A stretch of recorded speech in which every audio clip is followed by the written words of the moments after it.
Good day, everyone. I am CJ Ramos, a BTVT Ed FP's 3A student from Camarines Sur Polytechnic College's San Miguel Nabua, Camarines Sur. So, this is my presentation on Progress Portfolio in Prof. EDOC 10. My qualification is Fish Product Packaging NC2. So, the table of contents in this portfolio is first is the training needs analysis, training plan, list of tools, materials, equipments, and facilities, trainees record book, trainees progress sheet, training session evaluation, interpretation, and analysis and program evaluation and my own reflection. So first is my training needs analysis. So I have input the process, the importance of this, and my own insights or thoughts about this activity. So all of these activities from the start is I ensure that it's perfectly aligned po with each other po. So here's my training progression. So I have 10 respondents coming from the VTBT Ed ELX3A students. So here's also my training plan.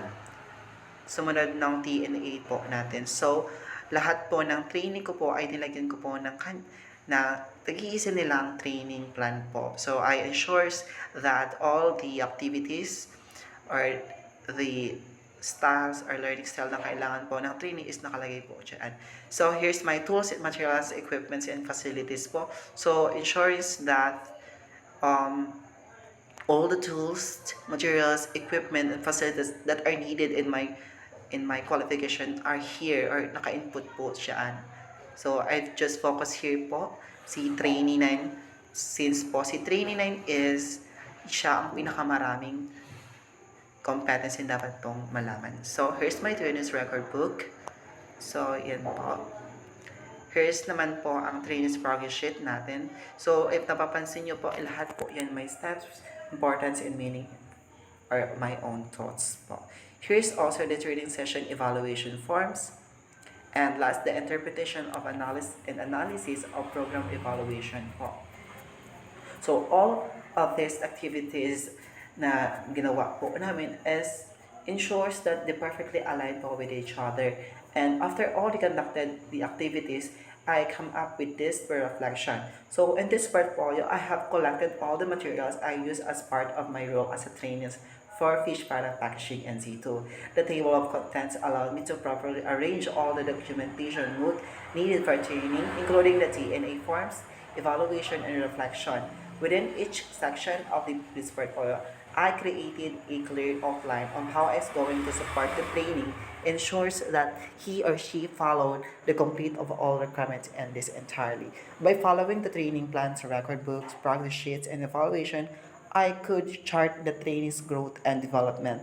These tools allowed me to see where the trainee was at what support or he is needed as the training progress. Additionally, completing each document demonstrate how the trainee's abilities and confidence develop throughout by the process of training program. By completing this portfolio, I have been reminded all the importance provided appropriate guidance and clarity as a trainer. It demonstrate my intent to provide committed learning experience for the trainee. This portfolio also shows my dedication to ensuring that the trainee not only learn but also continue successfully achieve the objectives of the training programs. So that ends my presentation. I hope you understand me. Again, this is CJ Ramos, a BTVTL Fish Processing 3A student from CSBC. Thank you so much.